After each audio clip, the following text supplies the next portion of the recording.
hoje nós estamos aqui na Faculdade de Medicina para acompanhar o terceiro simpósio sobre o autismo, organizado pelo GAPA, que é o Grupo de Amigos e Pais dos Autistas.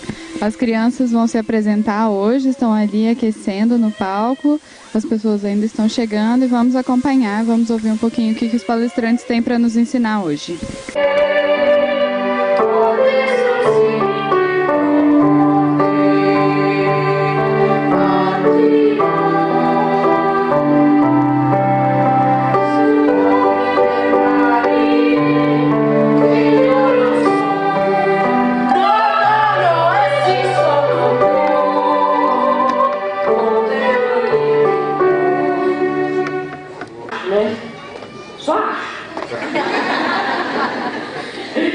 Eu vou fazer comédia aqui, se vocês não deixarem. Vocês não deixarem, eu vou fazer comédia. Vamos lá, João? Tá, tudo bem. Agradeço a todo mundo que esteve aqui. Muito obrigado por assistir essa música até o final. Ok? Para de risada.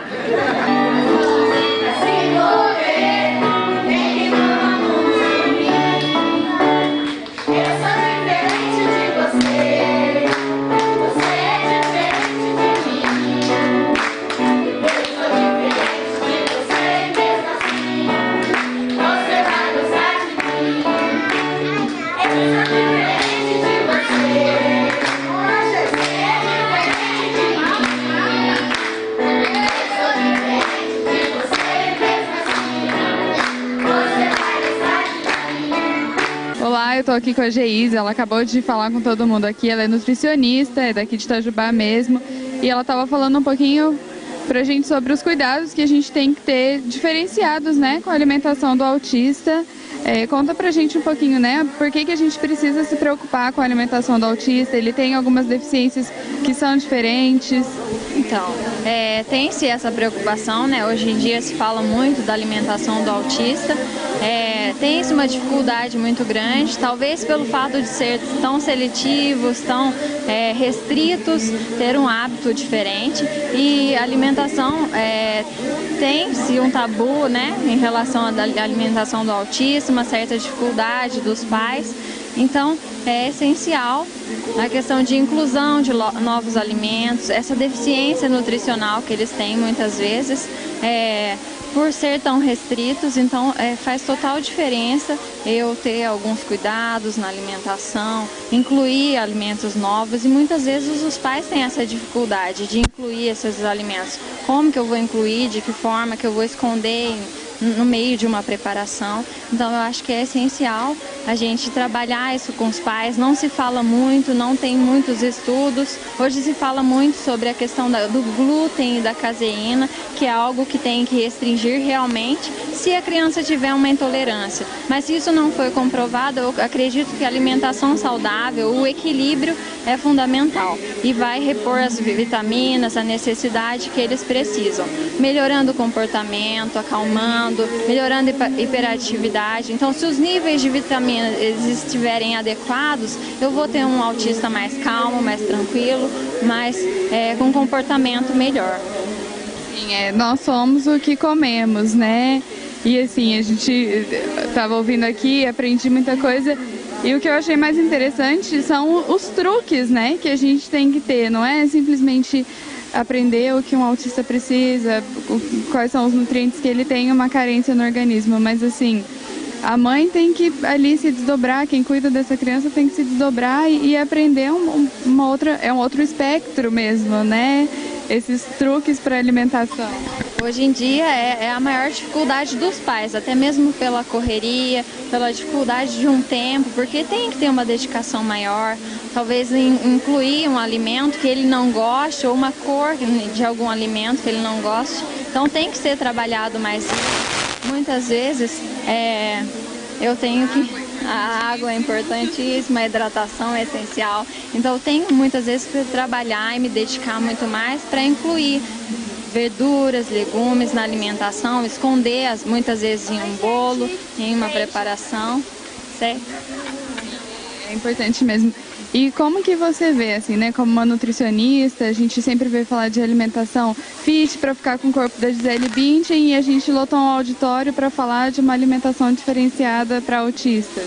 Sim, hoje em dia fala-se muito, né, da alimentação fit e tudo mais, na maioria dos jornais, revistas e tudo mais, mas para autistas geralmente a gente vê uma dificuldade maior. Então talvez tenha lotado porque tem-se a procura, mas muitas vezes falta, né, mais estudos, mais palestras, e é uma dúvida muito grande para um pai, para um professor. Eu trabalho já há alguns anos em uma escola, na PAI, e as professoras procuram solicitando o que eu faço para incluir certos alimentos, como eu devo trabalhar.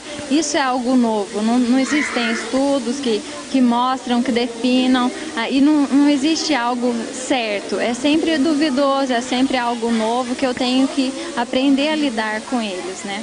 Então é algo que os pais têm procurado muito e que realmente é algo novo que tem que ser estudado. Enquanto nutricionista mesmo, como que você vê pela grandiosidade mesmo do evento, né? Da gente ter um simpósio para falar não só da nutrição, amanhã a gente vai ter pedagogas para falar da educação desse tratamento diferenciado. Como que você vê esse trabalho assim do GAPA na cidade, de poder trazer para dentro de uma faculdade um debate que talvez ele não aconteça nos períodos de aula mesmo, de estudo, né? Sim, eu acho que é algo grande que tem acontecido, é algo que favorece muito os pais, os professores, e que tem que sempre acontecer. Olá, estamos aqui no segundo dia do terceiro simpósio sobre o autismo, promovido pelo GAPA. Eu estou aqui com a Larissa, ela acabou de falar, a gente perdeu um pedacinho da fala dela, mas conta pra gente, você é neuropsicóloga, o que você trouxe pra gente de informação hoje? Bom, primeiro é um prazer, enfim, estar participando desse encontro. Como eu falei durante a apresentação, são momentos assim que são extremamente importantes para difundir mais sobre o transtorno do espectro do autismo, né, tanto para os pais quanto profissionais da educação, da saúde. E eu fui convidada um pouquinho para falar sobre comunicação alternativa e o transtorno do espectro do autismo. Então, nós falamos um pouquinho sobre essa dificuldade e esse prejuízo dentro das habilidades comunicativas do transtorno e que existem sim outras possibilidades de comunicação. Então, sempre primando aspectos de inclusão, então que essas crianças elas podem ser beneficiadas em sala de aula, em casa, em todos os ambientes, através de outros métodos que é a comunicação alternativa, né? Então, há métodos de alfabetização aplicados com o suporte visual da comunicação alternativa ou gestual, enfim. É sempre primar e entender que essas crianças têm sim as suas fragilidades, mas mais do que nunca as suas potencialidades. Então, a ideia é que resgatar com os profissionais de educação, com a família e com todos, sobre essas qualidades e essas potencialidades da criança, né? Pensando que somos seres únicos, né? O mesmo transtorno do espectro do autismo, eles são crianças únicas, não existe um autista igual ao outro.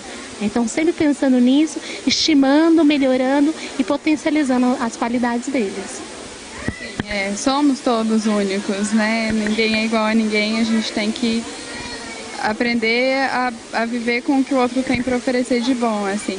E como que você vê, né, o trabalho do GAPA de estar promovendo o debate dentro de Itajubá, né? É um grupo que cresceu bastante, mas ainda é novinho, tem 4 anos. E no sábado passado eles promoveram um evento, no dia 2 de abril, né? E foi uma praça cheia para tratar do autismo, que as pessoas precisam falar sobre isso, né? Eu acho que instituições que tenham esse caráter de realmente levar a informação são extremamente importantes na sociedade como um todo, né? Quando a gente começa a falar sobre, a gente começa a quebrar paradigmas, estereótipos, e é bem isso que é o trabalho da instituição. Eu acho que eles estão extremamente de parabéns, foram momentos super importantes de várias palestras, e levar a informação é isso, você difundir conhecimento, você conseguir aí fortalecer as famílias, né, que têm as suas crianças com transtorno do espectro do autismo, e levar à sociedade a questão do diferente mesmo, né? Mesmo dentro aí dessa sociedade, nós somos todos diferentes, independente de, né? E isso vai quebrando, vai melhorando, vai fortalecendo e vai estimando todos nós. E vamos nos fortalecendo como seres humanos, né? Olá, eu estou aqui com a pedagoga Beta, ela abriu amanhã do segundo dia do simpósio.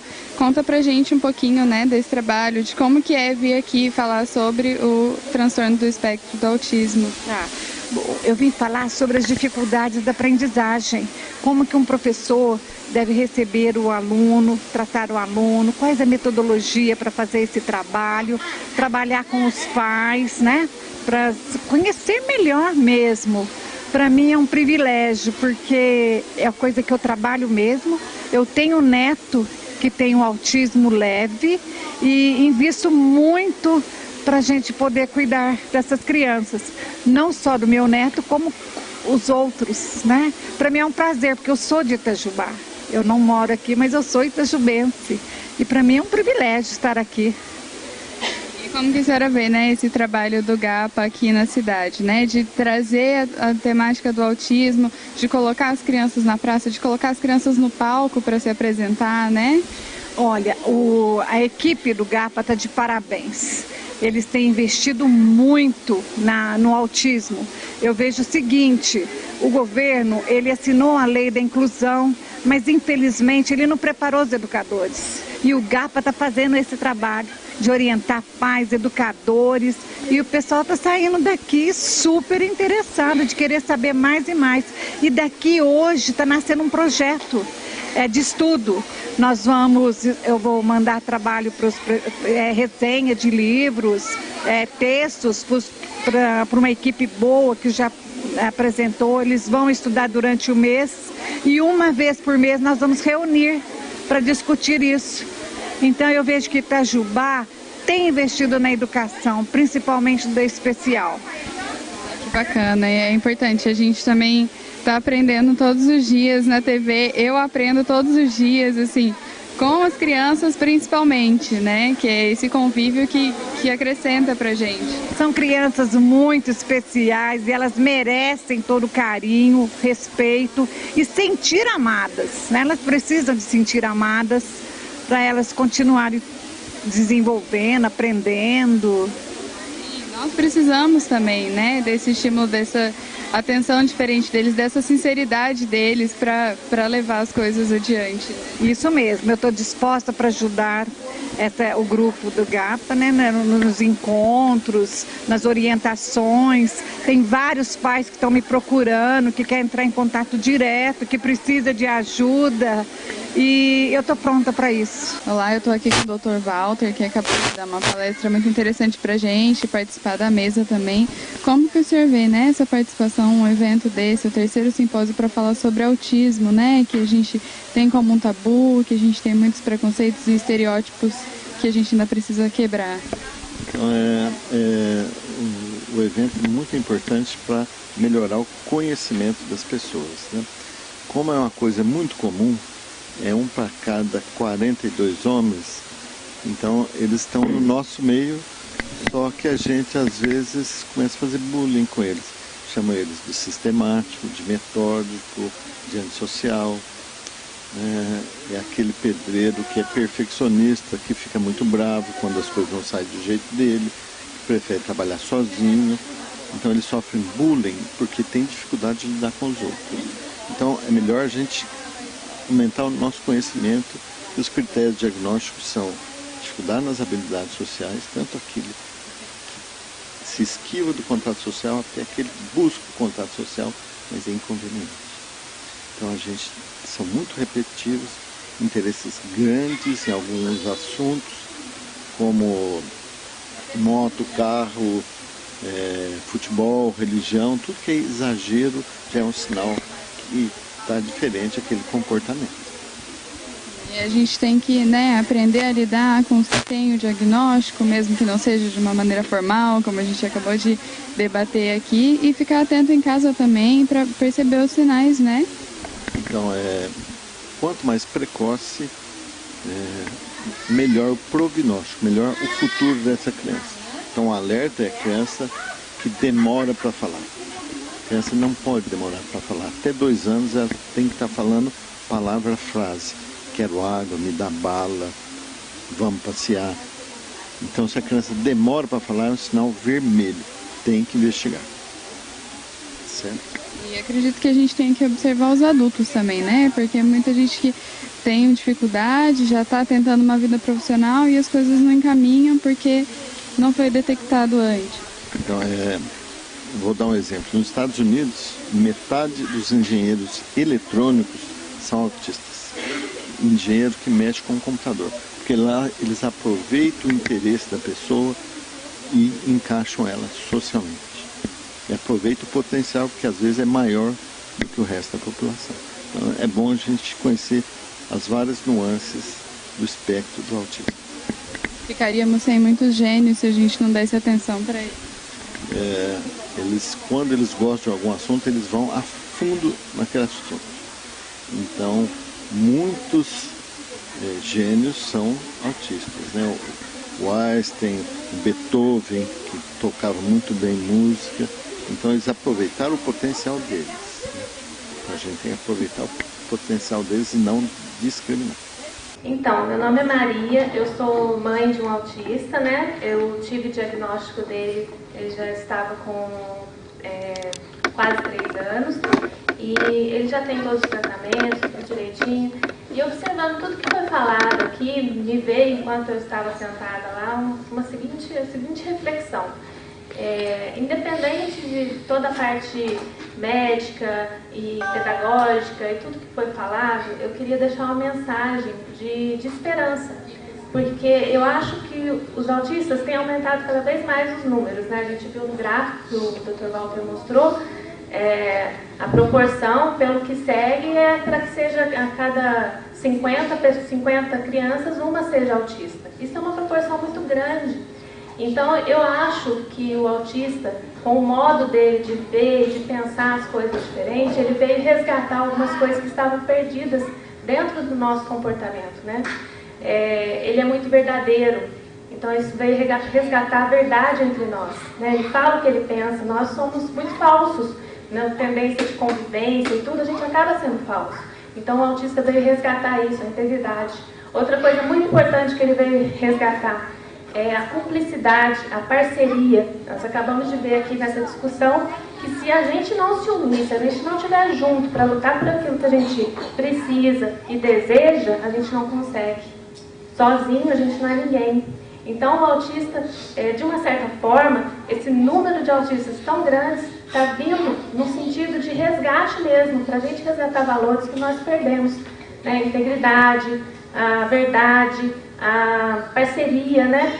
A união de família, a tolerância, né? Que a gente não tem muita tolerância, hoje em dia todo mundo já sai brigando, já sai publicando lá no Facebook, brigando com todo mundo. Então eu acho que o autista ele veio para isso, ele exercita a nossa paciência, ele exercita a nossa tolerância e com esse exercício que a gente faz dentro de casa, né? na sala de aula, a gente consegue trazer isso para a vivência diária, né? com a sociedade. Então eu queria deixar essa mensagem de esperança mesmo, que não é uma coisa ruim, pelo contrário, é uma coisa boa, que vem para nós como uma bênção, né? Que a gente tem que abraçar isso e entender dessa forma, buscar as coisas boas que essa questão do autismo pode trazer para nós. É isso. Chegamos ao final do simpósio, o 3º simpósio sobre o autismo, promovido pelo GAPA, que é o Grupo de Amigos e Pais dos Autistas de Itajubá. O simpósio encerrou agora com um depoimento muito emocionado de uma mãe que veio falar da esperança e do que a gente tem que resgatar e o que a gente tem que aprender com os autistas mesmo. Foi um final de semana de muito aprendizado, acredito que não só para mim, mas todos os pais, os educadores que vieram aqui se informar. E vamos continuar acompanhando os trabalhos do GAPA e conhecer e procurar informação mesmo e compartilhar o que a gente sabe também sobre o autismo. A gente precisa falar sobre isso. Marina Iba para a TV Itajubá, a TV de alcance mundial.